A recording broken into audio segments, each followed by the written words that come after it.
Hey everyone, it's Rita with Everything Homemade, and this video is going to be awesome because I'm going to show you how to make a bread using two ingredients, sprouted corn and salt.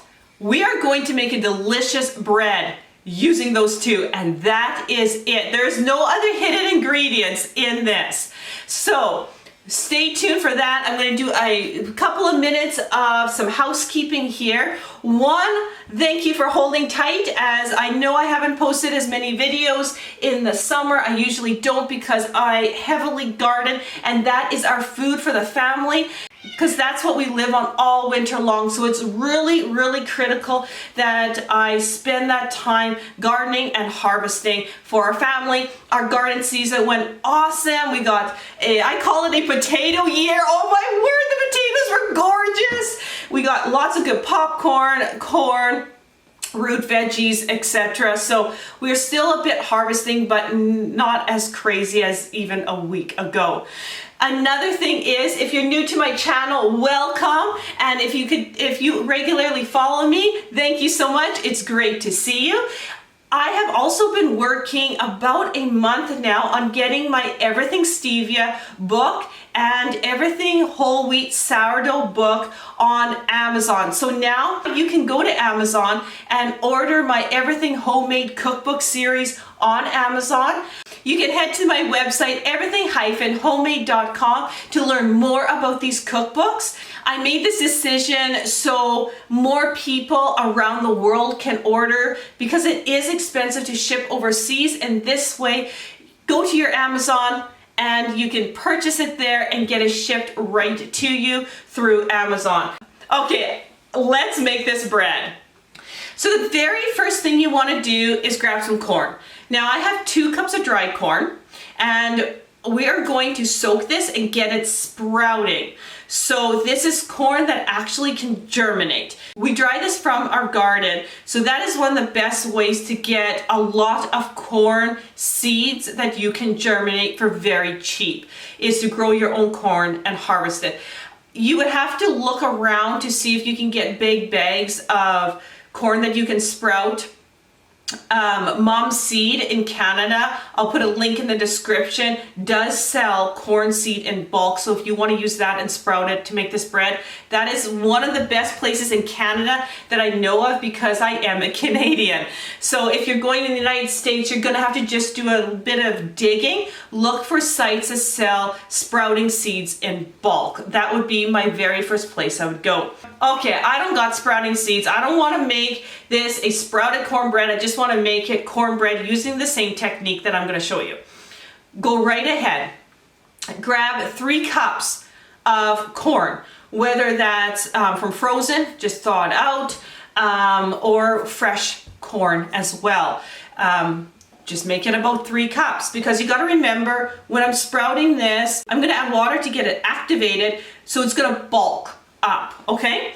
So the next question, I know everyone's going to go down in my comments and go, how do I dry my corn? How do you dry your corn from the garden? So I'm just going to, just bear with me for a moment. I want to just make sure that everyone knows how to do this. So this is baby orchard corn. That's what I grow up north here, because it is cold. We're in zone 2-3.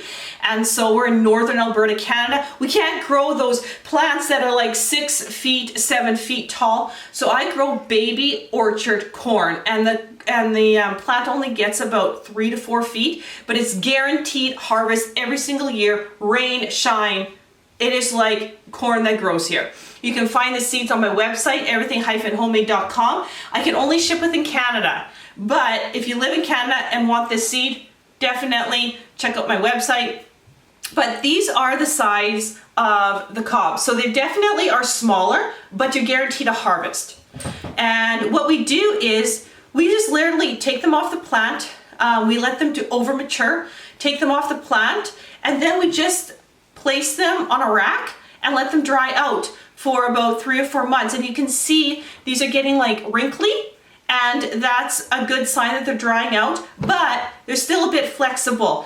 When they're dry, you know, like you will take your thumb and they'll just like flick off. They're like hard little rocks. You know, this is already dried, and man, I can't even, squeeze it.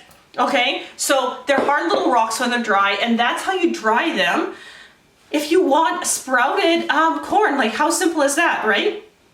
The stuff that I don't want sprouted, let's say I want to just use it for soups and throw it into here and there in dishes, then I will put the whole cob in a dehydrator, dehydrate it under 135 Fahrenheit for about 2 days. It'll dry really quick. Then we just scrape it off the cob and bam, guess what? You got dried corn. So it's that simple, nothing complicated, no blanching, no anything, just let it dry naturally. Or throw it in the dehydrator if you're really not concerned about sprouting the corn. Okay, so with that being said, let's get right to this. So first thing first, get 2 cups of dried corn, and we want to put that into a measuring cup. So I have a measuring cup right here. I'm just gonna go woo, just like that, and there's a little bit of corn, kind of paperish stuff when you take the corn out. I'm not too worried about that at all. And now what we're gonna do is add some water. Okay, and we don't gotta be too crazy exact here, but I usually put about 4 cups of water, sometimes 5, just kind of so it's about an inch over, and it'll look something like this. Now you can mix it up if you want, you really don't have to. There'll be some that floats to the top, no big deal. It's good, it's looking good. So what this is going to do is hydrate the corn. What we want to do is get this sprouting, and corn is a fast sprouter. It'll take between 2 to 3 days at room temperature to sprout this corn. So the first 24 hours, you're going to soak it. And then I'll come back and tell you what to do after that. But if you do not want to do this stage and just take some whole corn, kernels out of the freezer, or you got fresh corn kernels, then omit this step, omit the sprouting, and just kind of skip over it and get to the rest of the video. But if you are interested in this to increase the nutrition, then get this soaking. Place a lid on it, set it on the counter out of direct sunlight for 24 hours, and then I'll be back to show you what you need to do so you don't grow any kind of mold or anything like that, and you got beautiful sprouted corn. Let's take a look at the corn after 24 hours here. Look how much water the corn has absorbed. It's looking really good. So now what we need to do is strain out the water so it can sprout, because if you leave it in here, the corn is just going to mold. It's not going to nicely sprout. So let's do that. So what you need is a bowl, a strainer, and something to put the corn into sprout. So I'm going to use a lasagna dish with a lid. So that's what I have here set up.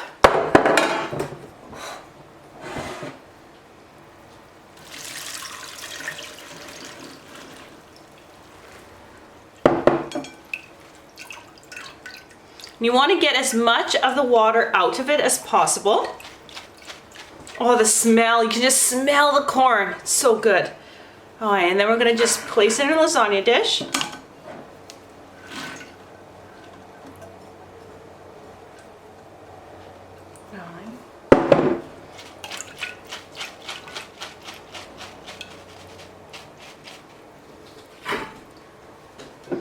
And then you're left with this water. Now, do not just chuck this water. You can actually drink it. It's not horrible. It's not fermented or anything. It just tastes like corn water. You can put it into soups. You can feed it to plants. I mean, there's lots of uses for it. Don't just chuck it down the sink. But for this video, I'm just gonna set it aside.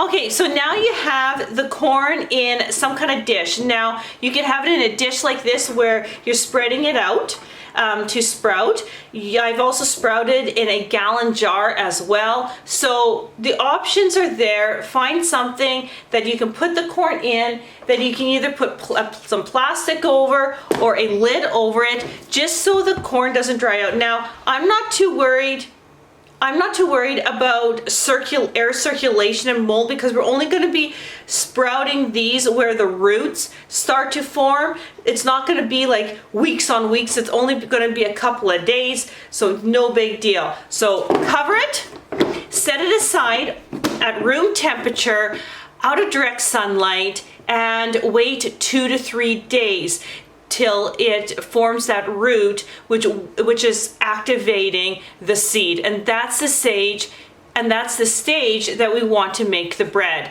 So right now, I'm just gonna set it aside and I'll see you back within 2 to 3 days. Okay, the seed is ready. So remember, I said between 2 and 3 days for the seed to start to germinate. So mine took 2 days, so don't worry if yours takes 3. You know what, if your seed isn't as great, it might take 4 days, but this is what you're looking for. If you can see here, I'm gonna pull some seeds out here. Look at them, okay? You can see the roots coming, so they're starting to root, which means they're starting to germinate, and it won't be long before you will have that green leaf come out. This is the stage right here before that green leaf comes out, just when it starts to form those roots. And you can see this one here is smaller, this one here is larger. They come in all sizes. I mean, they're all over the place here. So this is the critical time. Now you might want to ask me, well, why don't you wait for the green leaf? Well, when you wait for the green leaf, all the energy that is stored in the seed is going to go into that green leaf. And we want the nutrition from the seed, not from the shoot. This is where it really makes a nice dough, and you've activated these wonderful seeds right here, and the nutrition is still locked in to here, and that's what we want. So now what we want to do, we want to get our Omega juicer ready, and we're going to put these seeds through the Omega juicer to make an amazing dough. This is my Omega juicer, and many of you have come from that video to my channel because I show you how to use the juicer to make a sprouted bread, right from sprouting the seed to making the dough, and that's exactly what we're going to do today. Now, everyone always asks me what model I have here. This was the first model over 20 years ago that the company made. And right now, they don't sell this model, but they sell the same model, just upgraded. And this is just the horizontal unit. I will have the links all in the description box before if you want to purchase this machine and to make the breads that I do. Let's start with setup here. So quickly, this machine is awesome because it's a really quick setup. Woo! You have this attachment right here. This actually goes right into here with the auger.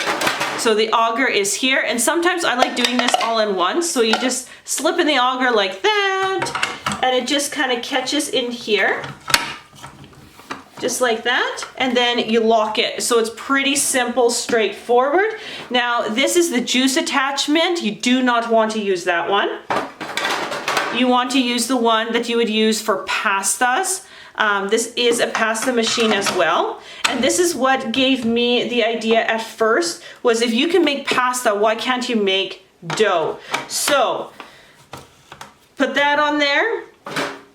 Put this on top, and we are done. So now what we want to do is have a bowl here. So I'm just going to move this out of the way, and I am going to grab a bowl, and you want the bowl to be able to just get underneath this part here, because all the dough is going to come right here. If it's too, if you can't get it underneath sometimes, then it'll fall out here and make a mess, so you don't want that. So the very next step here is you want to take your corn here that is sprouted, and I'm just gonna adjust things here so I can get everything where you can see it. Now, you can definitely just use your hands, put it in, or you can use a larger spoon. That's totally up to you. Turn the machine on and just start putting it in and watch what happens.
I'm just scraping out the lasagna dish here. There we go, all the seeds are in.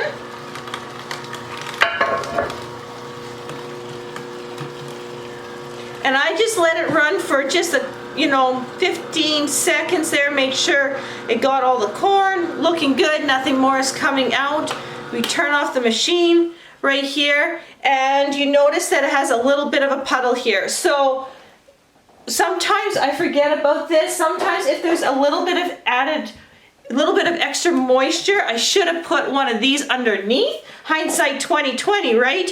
When you're teaching others, sometimes you forget something. So what I should have done was I put that underneath, and it would have caught some of that extra. But anyway, it's so easy to clean up. Not that worried about it. But take a look at this. Look at that dough, you guys. Look at that. Isn't that amazing from that sprouted corn? Beautiful. So what I'm going to do is I'm just going to set this aside.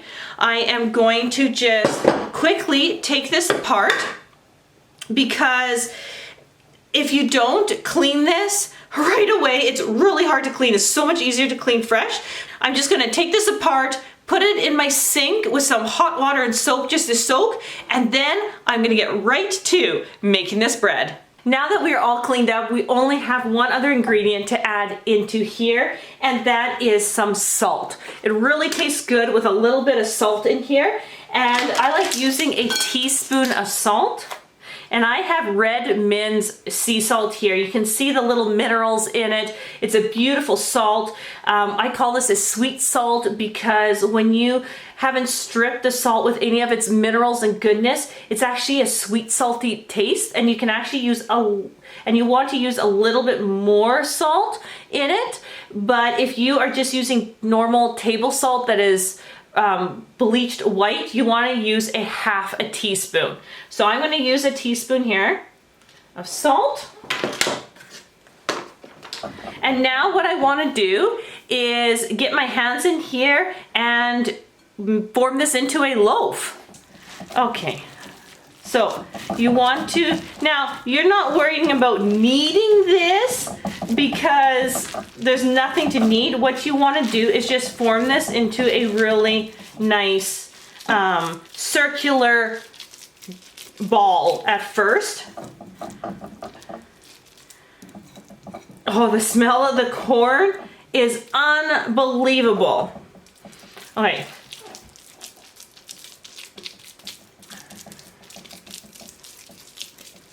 So the texture will be quite a bit different than what you're used to. And if you've made my sprouted wheat bread, then you will notice that the corn has a lot more moisture than the wheat does. So you just I'm just pressing it so inside all comes together, so there's not like massive air pockets or anything like that. That's why I'm working the dough the way it is. As you can hear, my stove just got to temperature, so preheat your stove to 350 Fahrenheit. I'm just gonna cook mine in my toaster oven because it's only one loaf, so my toaster oven does just fine. So then what I want to do is I press it down a bit, and then I kind of mold it in my hands, just like this. Oh yeah. The flavor of this after it's cooked is nothing like you have ever tasted. It's so good. Oh, yeah. It's like roasted corn. Oh, okay. So it should look something like that. You can see my handprint. Look at that. Okay, let's take out my handprint out of the bread. There we go. Okay, so just like that. Beautiful.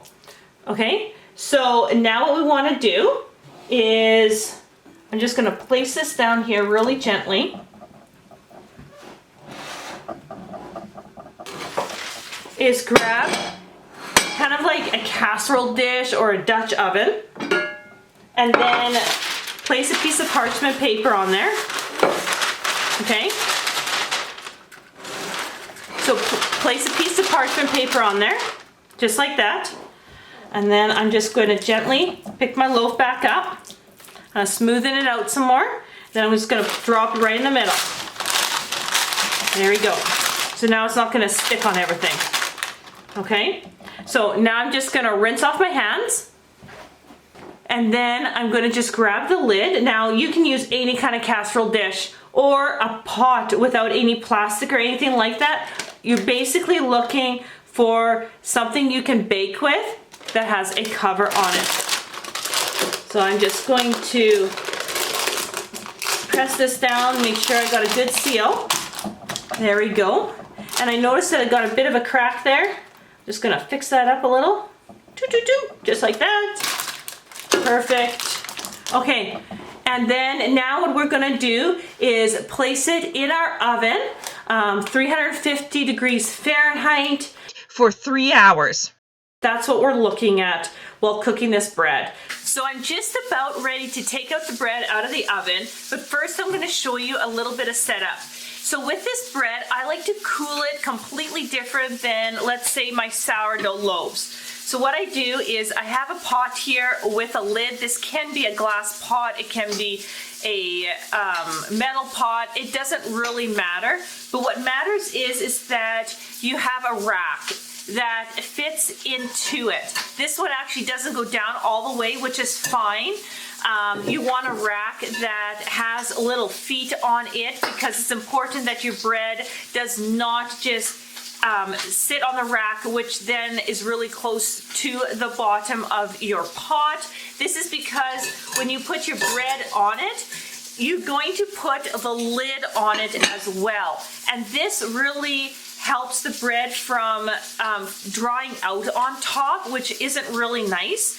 But I leave this bread in this kind of setup overnight, and what happens is that when it cools, you'll notice that the water forms at the bottom. So you're putting the bread in hot, the steam rises, touches the lid, and because this lid tapers, the water droplets come here and then follow the side of the pot, but never touching the bread, so your bread never gets soggy or anything like that. It's like the perfect cooling system for this bread. So get creative. If you got a roaster because you got a little bit, let's say, elongated rack, use that.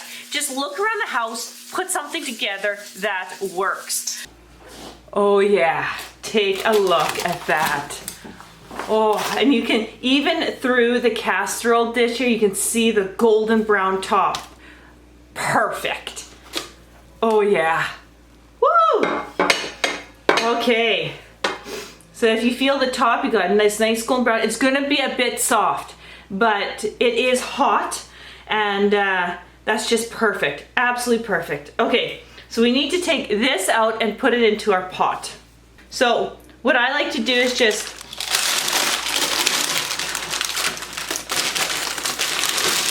as you can see, nice golden brown at the bottom. Woo! And it is hot. Okay, into the rack it goes. There we go. Just kind of adjust it. Woo! It is hot. I just gotta make sure it's centered. There we go. So we got a beautiful golden brown bottom, beautiful golden brown top. Now what I want to do is just place this lid on, and of course it's already starting to fog up because of the steam, but again, the bread will never ever get soggy at this point because the steam's going to turn to water at the top, and then it's just going to drain underneath, and it'll be perfect in the morning. So I'm going to leave this cooling all for the rest of the day. It is supper time right now, so I'm going to film this in the morning so we can have it for breakfast. So now let's take a look at our cornbread now that it is 100% cooled off. You can see right here on the lid how the steam turned into water and has dripped down into the lid. So let's just remove the lid very fast so the droplets don't fall on the bread. Just like that, and take a look at that beautiful bread. So I'm just going to remove it for a moment, and I'm going to show you what's in the pot. And there you go. There's that water right there, and you notice that my bread is not soggy in any way. So this this method really does work exceptionally well. Now we're going to slice the bread here.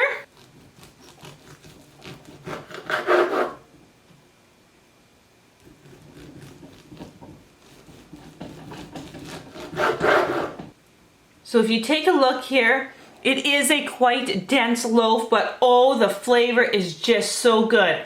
So I'm just going to take one of these smaller ones and set that aside.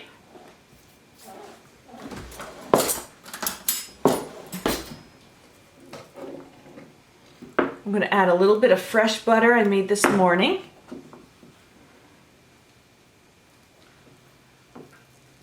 Just like that. And I'm going to take the other piece that we cut and I'm going to place it in the toaster oven. So good toasted as well.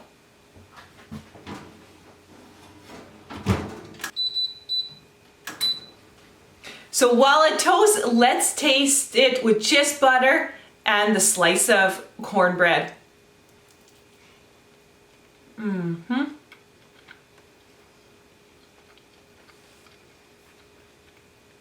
What I love about this cornbread is the full flavor of corn.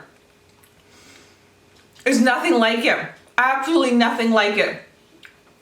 It's so full of corn flavor.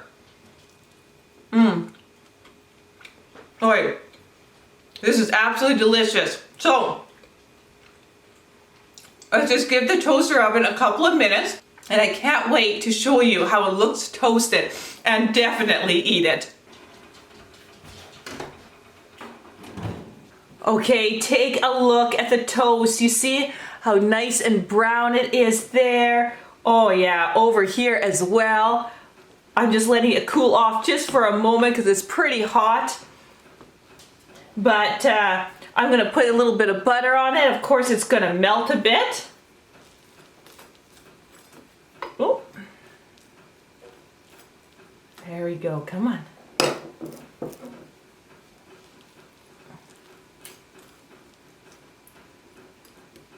There you go. It's starting to melt. Perfect. So now let's taste the toasted one.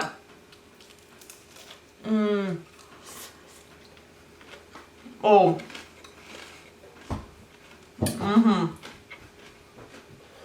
I mean, when it is toasted, it tastes like, minus the smoke, like you toasted it over a campfire. It just brings out the corn flavor even more. And it's incredible. Like, could you imagine putting these slices on top of a barbecue or over a campfire? Oh my word. So delicious. I could just stay here and zone out and just continue to eat this slice of cornbread, but you have got to try this. Put it in the comments that you did, or if you're wanting to try this, definitely. It will just totally change the way that you make cornbread. So all the information is in the description. I'll put all the information in the first comment as well. Otherwise, man, you've got to try this. And thank you so much for watching. Subscribe, and I'll see you on the next video. Oh,